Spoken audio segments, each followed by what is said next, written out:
Allez, nouveau numéro de Ça vaut le coup sur Boursorama, l'émission qui donne du sens à votre argent, à votre épargne. Aujourd'hui, on vous parle d'une réglementation qui devrait permettre d'ici peu aux investisseurs de comparer plus aisément les produits d'investissement qui sont estampillés ESG ou ISR. Bonjour Axel.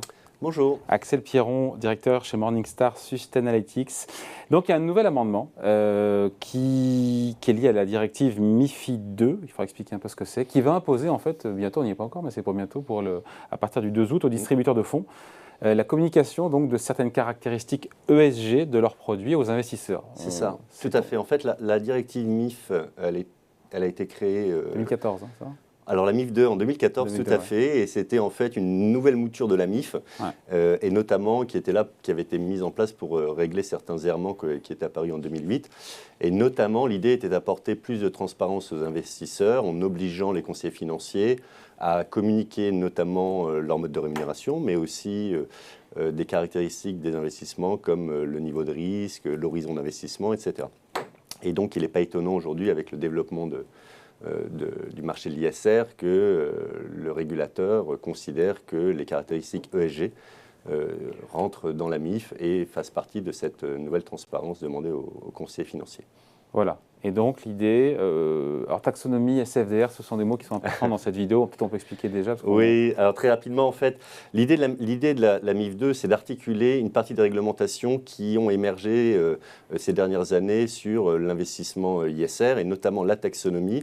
La taxonomie qui est en fait un dictionnaire des activités économiques considérées comme vertes par la Commission. Et puis, SFDR, c'est une directive sur la transparence, notamment pour les asset managers, pour communiquer un certain nombre de caractéristiques de leurs fonds quand ceux-ci sont considérés comme ESG. Et c'est également dans la SFDR la nécessité pour l'ensemble des asset managers de tenir compte du risque de durabilité. La préférence de durabilité de l'investisseur, ça veut dire quoi ça ? Alors ça, c'est un autre élément de la MiFID. Donc dans MiFID, en fait, la réglementation, quelque part, valide l'approche d'analyse de l'investissement ESG par double matérialité. Donc la double matérialité, c'est à la fois l'impact de l'entreprise sur l'environnement et la société, mais aussi l'impact des évolutions de l'environnement et de la société sur l'entreprise. Donc cette approche par double matérialité. Donc d'un côté, le risque de durabilité pour l'entreprise. Comment est-ce que, par exemple, pour une entreprise qui serait très dépendante de l'eau, comment est-ce que les périodes comme ça de sécheresse vont impacter son activité. Et puis, les préférences de durabilité qui sont introduites dans la MiFID, c'est l'idée pour le conseiller clientèle de comprendre quel est le profil d'investissement durable de son client en lui posant un certain nombre de questions pour l'orienter vers des produits qui soient adéquats. Voilà, et ça peut vraiment changer les pratiques ? Alors ça va changer les pratiques parce que, en fait, dans ces préférences de durabilité, la réglementation, quelque part, a créé deux blocs d'analyse, une analyse d'impact, on pourrait dire. Alors des impacts positifs, c'est-à-dire regarder l'impact positif du portefeuille, c'est-à-dire la part en portefeuille des revenus qui sont alignés avec la taxonomie, donc avec des activités dites vertes, ou des activités dites d'investissement durable, donc la partie positive.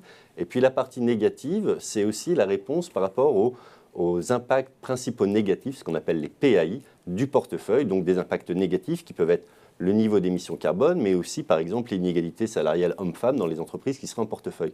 Alors, ces critères-là, bien sûr, vont avoir un impact très important parce qu'ils structurent le marché, puisque les conseillers clientèle, une fois qu'ils auront posé ces questions aux clients, vont les orienter vers certains types de produits qui répondent à ces critères-là. Donc ça structure réellement le marché, ça crée quelque part une structure pour évaluer le positionnement concurrentiel des différents fonds. Donc ça peut vraiment faire changer la donne et profondément changer, encore une fois, la structure de marché de cet investissement responsable qui monte en puissance. Tout à fait. Et ce qui est intéressant quand même dans cette réglementation, je pense qu'elle évoluera parce que, comme souvent avec les réglementations et comme souvent dans l'ISR, c'est vraiment un travail qui est en cours, donc il y aura des évolutions qui vont apparaître. Aujourd'hui, on voit quand même, pour l'instant en tout cas, certaines limites de la MIF, notamment parce qu'il y a certains fonds qui risquent d'avoir du mal à ressortir alors que leur investissement est légitime. On peut penser notamment à tous les fonds de transition qui cherchent à investir dans des entreprises qui aujourd'hui ne sont pas forcément vertes, mais qui sont en train de faire ce chemin pour améliorer leur processus. Et malheureusement, la MiFID en fait parle uniquement d'alignement des revenus avec la taxonomie, donc avec des activités vertes.